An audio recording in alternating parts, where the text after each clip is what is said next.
Hi, this is Dr. Toby, your host on Health and Wellness. Thank you. Don't touch that dial. I have a beautiful show with a lovely group of individuals who are working to help save other people's lives.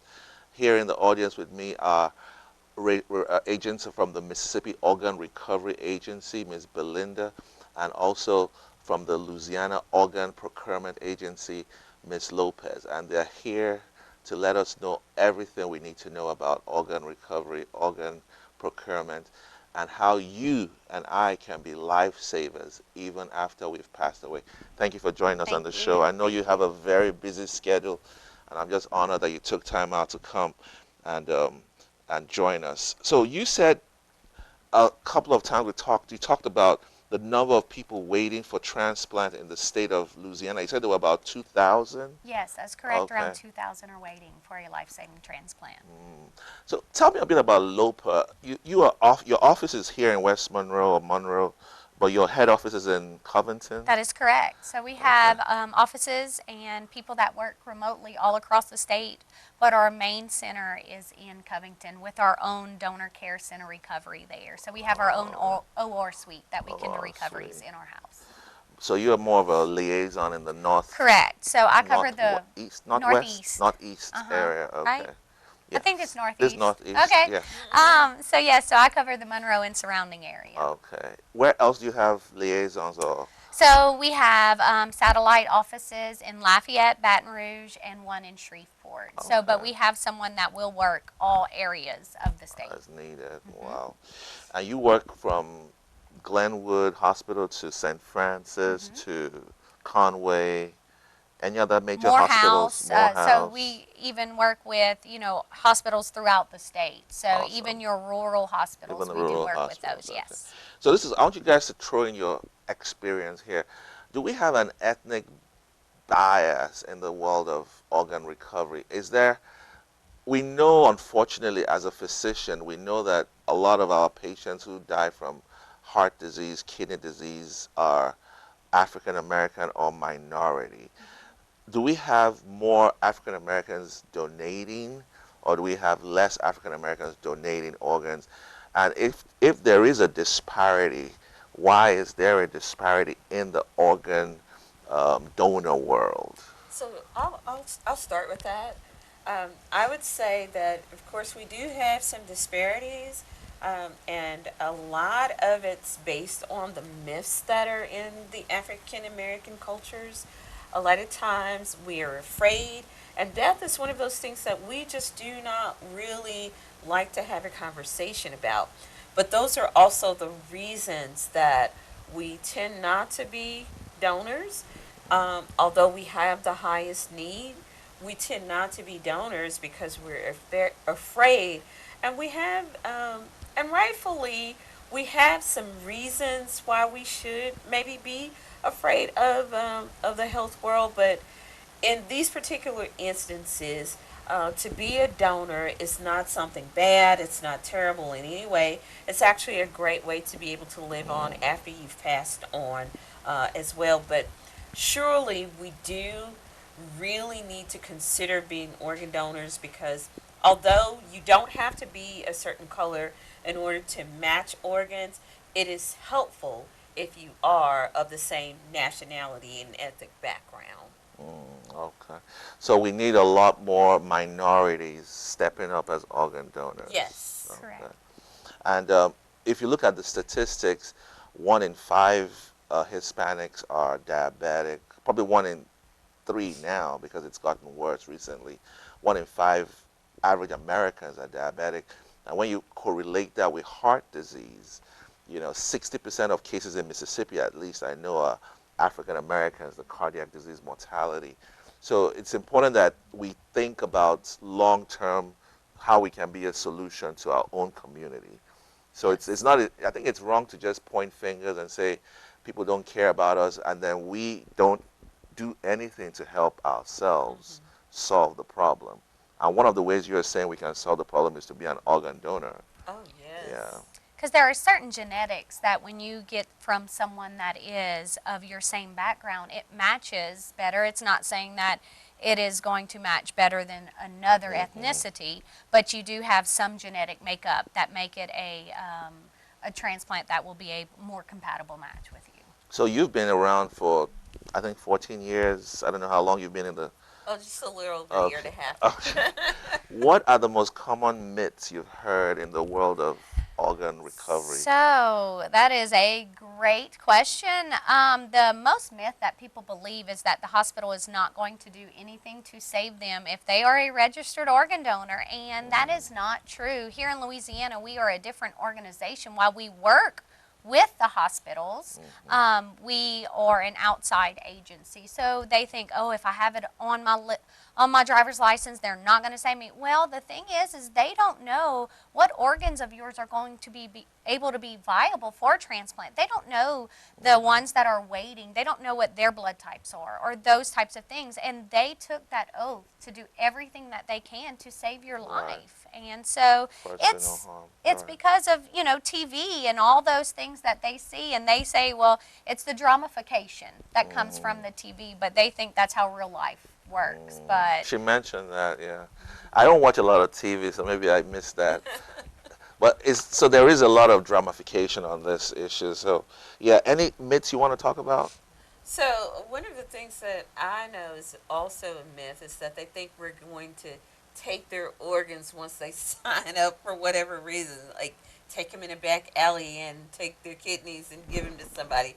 And I always say, no, okay, what's going to happen to me if I were to take you in a back alley and take your kidneys up to the hospital in a Ziploc bag? What's going to happen? And so I think to them, oh, yeah, that makes sense, doesn't it? yeah. And the one thing TV does get right is when you're going to see a little ice chest that would say human organ on it, they're running through that hospital. That is one thing that TV does get correctly. It's kind of like a very fast-paced thing that they're getting that organ back so they can do that transplant in that person waiting. And I'll just say this as a physician, a lot of the myths is doctors do this to get money.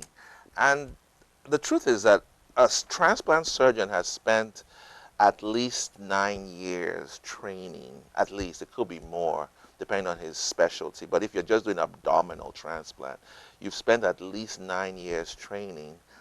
And I don't think he's going to come out and be earning peanuts. No. So the average transplant surgeon has a standard salary that is expected. But most of them get what they call RVUs based on their surgeries. But trust me, nobody is trying to harvest more organs to get more money.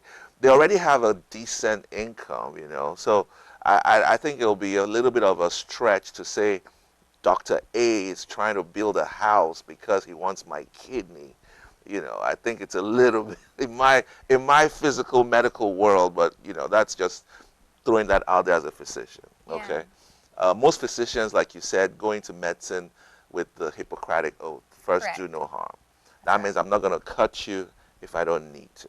Correct. Because if I do that, I'm going to probably end up with liability and issues. I don't need another lawsuit for crying out loud. I just need to help people.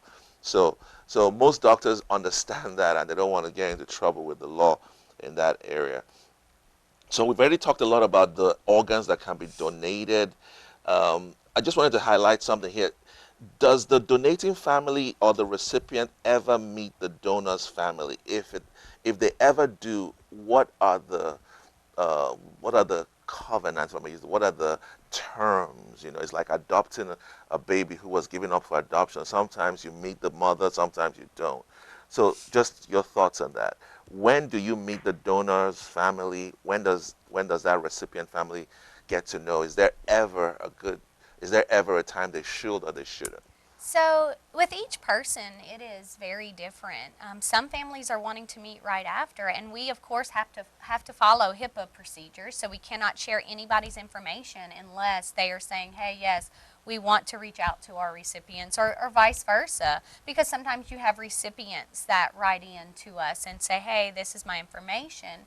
And so once it's passed along from us to the transplant center and saying, this donor family would like to reach out to their recipients, we give that open communication. Some families will put their own address and phone numbers in there, and so then that takes us out from being the middleman, and they just do that direct contact. Oh, But okay. both sides have to be willing to meet. We actually just had a donor family and a recipient meet this morning for the first time, and it is a very bittersweet event Experience, when they right. are able to meet, because it's something that comes for full circle for that donor family and for the recipients to know. So it's not you making it, it's based on what they want. Correct. Okay. Correct.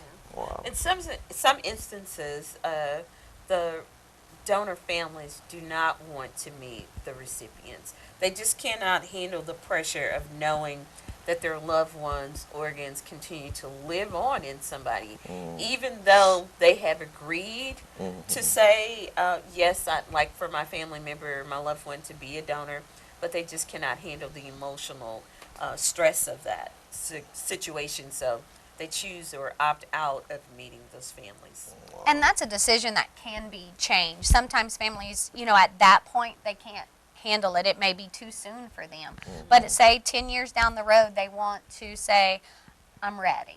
Then at that point, we can, try to reach out again. And I know nobody wants to talk about this, but has it ever happened where, and I can't imagine this ever happening, somebody coming back and saying, I want my organ back? Not that I'm aware of.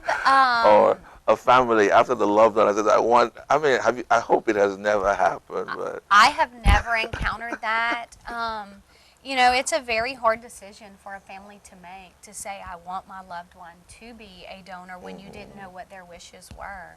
And stepping out of your grief and giving someone else life, I have never heard of somebody saying, I want that back. Because no matter that you take that back, you're not getting your loved one back. But their legacy gets to live on in someone else. A mother, a father, a brother, a son, someone else's someone, that your loved one, without you, they would not have been able to still be here. And let's just emphasize this. When the family meets each other, how do you make sure there's no financial inducement? That means if the recipient family meets a donor family, you cannot tell 10 years from now, 5 years from now, if the donor family ever receives any financial benefit from the recipient family. You cannot. We are not involved in that. You cannot, right. The you know, law is... the law. You cannot buy or sell Exactly. organs. Now, So but a lot of times they know that. The they recipients know that. They know The that. donors know and that. you know what? I've never met a recipient that would say, I need you to give me money. Or a donor family, I need you to give me money. That recipient is so grateful for that life that they were given.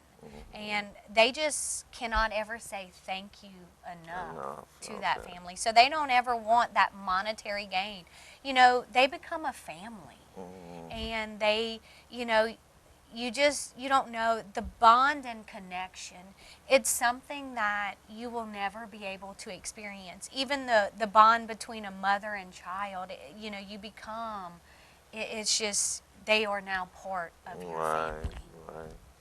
So I'm happy that has never happened from both of your angles. Yeah. So thank you for that. I was talking to Ms. Belinda about how she gets notified or how her team gets notified. And she said 3 things: a person with a possible life-threatening condition, on a ventilator, and brain dead, and in the hospital, right? Yeah. What are the standards in Louisiana? Are they different? So we have those same standards here.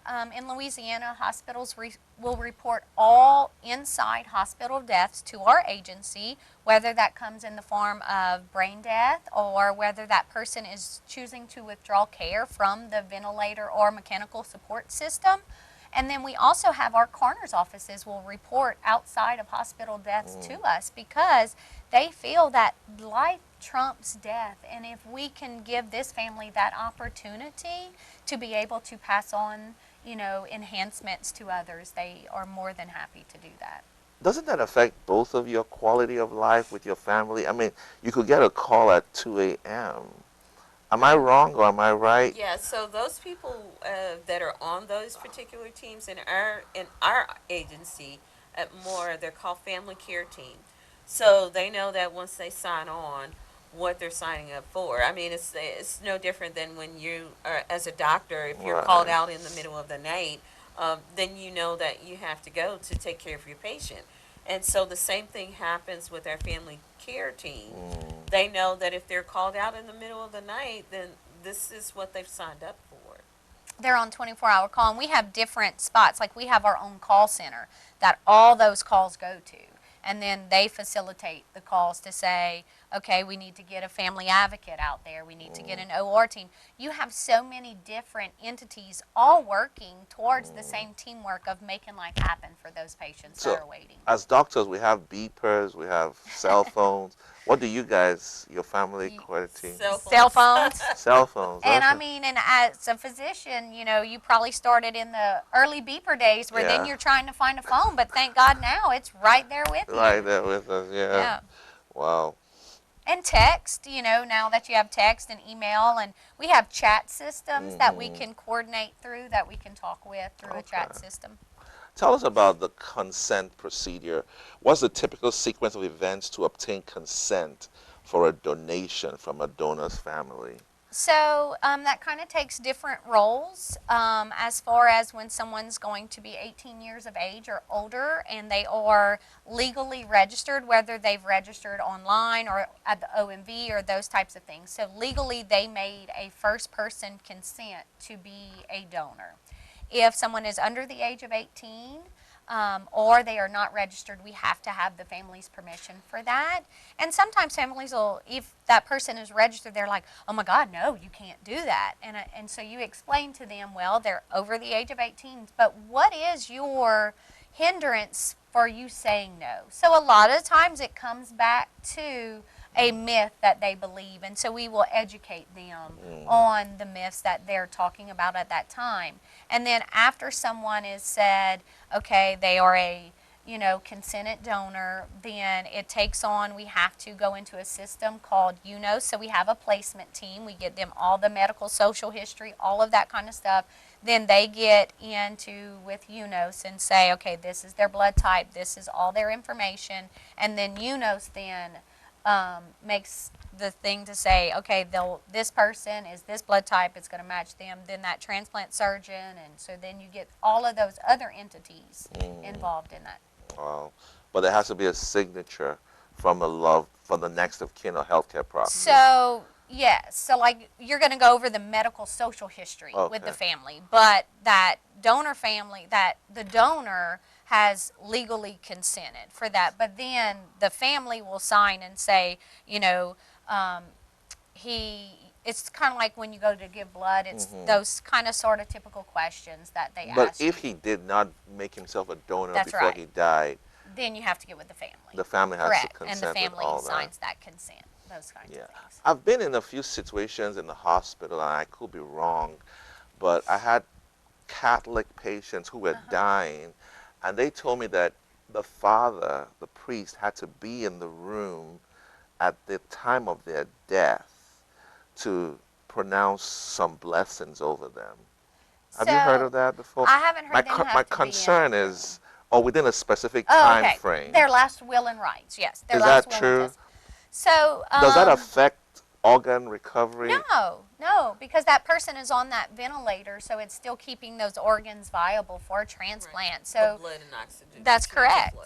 So it's just like anybody that their pastors could come in and they could have prayer, or the priest could come in and So they that could that is permitted. correct. Okay. There's correct. no restriction There's no to the last restriction. rites. No, Okay. no. The last rites still go ahead. Correct. Yeah, Would that be so after the harvest, or would that be That's- after the procurement? that's prior to To procurement. That would be prior to And as a procurement. matter of fact, sometimes we actually have what we call honor walks.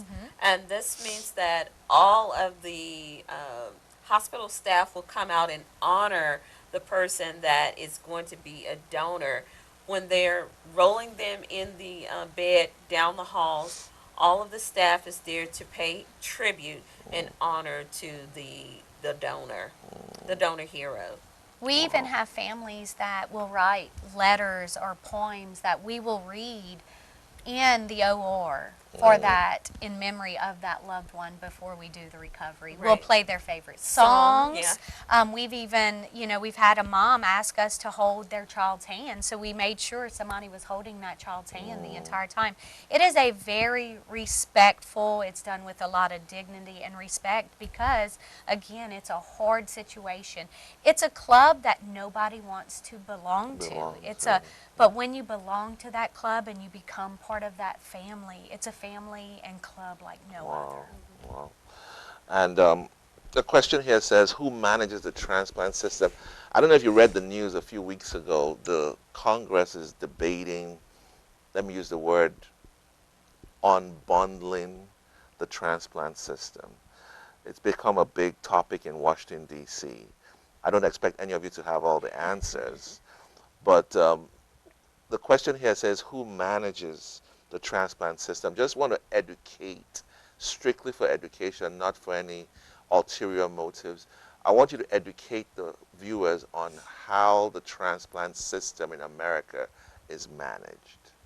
So it's just like a hospital where we do have auditors that they come in and they make sure that hospitals are calling in the deaths to our office. They make sure that we have done proper policy and procedures to make sure that we were able to do a recovery on this patient if they were qualified. So it is just like any other agency that we do have oversight from others, and if we're not following those proper procedures, we will get in trouble for that, whether it's, citation. yeah, or some even can get shut down at that point, Yes. just like a hospital. We do have that same oversight as any other agency.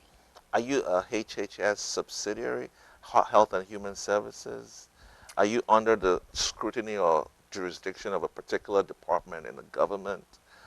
Or is UNOS an independent? So we, UNOS is independent from us. Okay. We are not, You're not federal employees. That's what I'm trying to say. Correct. You're non-for-profit Correct. affiliates. Yeah, Correct. There are 58 OPOs across the United States. OPOs mean Organ procurement organizations. right. Yes. So there are 58 over the entire United States. And so even though we have like the satellite offices and things of that nature and staff working from the main one and in a satellite office or something of that nature, they are all regulated in the same way as Leah already explained that. We're very much like a hospital. You have folks that will come in and they make sure that everything is up to snuff. And if not, then we'll be cited or we can even be shut down. And that's something as simple as, did y'all take y'all's training on time? Did you go through and turn in your time corrections on time? Like Right. all of those things are even oversight. So you think it's the smallest detail is even gone Right. down to. The people in Congress who are pushing for this unbundling feel that UNOS and her affiliates have a monopoly, and the monopoly is not giving as many Americans access to transplant as possible. That's what those people in Congress are saying in a nutshell. So, sometimes people think, well, somebody on dialysis, they automatically should be able to get a transplant, and that's just not the way that it works. Right. It goes back to, are they taking their medications properly? Are they going to dialysis properly?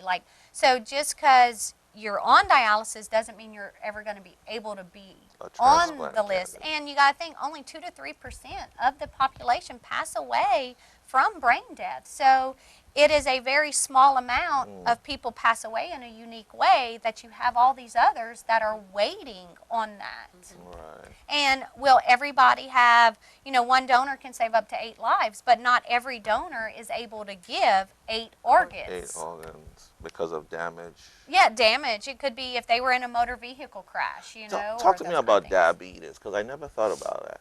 Does diabetes stop you from donating? I don't think Not, Not we're not going to take your pancreas, If you're diabetic. if you're diabetic. But you have heart, you have lungs, you Okay. have your small intestine. So Tissue. There are so many other things that sometimes people will do. Well, I have heart disease, so I can't donate. Well, no, you still can because there are other organs. If one organ stops functioning properly in a person's body, your other organs are going to try to start making up for that one organ that is lacking. So every organ is just as important as the other. Definitely. A member of my church, her husband had a heart transplant, and I mean, he's alive, he's functioning, and that's a miracle. It you is a know. miracle. It's a miracle. And You he's know, done people well. often ask, what is the extra amount of time that that person's going to get with that transplant? Oh. And there's no guarantee. But that person that got the transplant, whether it's 6 months or 60 years, they are Right. thankful for that extra time. That So they you got. guys don't, obviously that's not your turf, but is there anybody that says this is a grade A or grade B, grade C kidney? I mean, they don't do that, do they?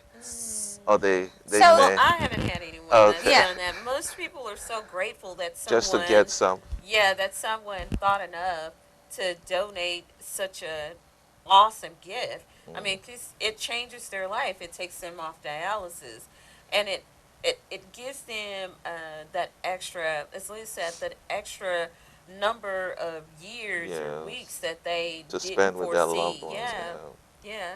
And Yeah. being on dialysis is a struggle. It's very tough for your most whole folks. life revolves around being hooked up to a machine. Yeah. As a doctor, I know most of my patients in the University of Mississippi, they will not get transplanted if they're above 70. And I don't know if it's an official age for you guys, but as a physician, that's what we are told, that above 70 we don't encourage. So I don't know how that plays out in your world. So, you know, I can't speak on a transplant center's behalf because each may have their own regards to age limits. But the oldest donor in the United States right now is 92. And Recipient? no, the Or- oldest donor for Okay. someone was 92. So, you know, there Well, how is about no age limit. recipients? Recipients, I don't know the I think it's recipients oldest that are person, the ones that want you to be under 70. That's what they you know. recommend. But we don't Yeah. have an age limit. You can be as young as, you know, a few days old to as 0 old as to- 92. yeah. Wow. Yeah. I've been talking with Lopa and Mora. I have been so educated. You guys need to get in touch with them if you have any support, just a word of encouragement. They're doing a fabulous job. They're changing lives. They're bringing life to places where no one had seen life before. So what a privilege, what an honor to have them on the show. Next week, we're going to continue with Ms. Lopez, and she's going to tell us a bit about the Louisiana Organ Procurement Agency. Thank you. Jesus is Lord. God bless you.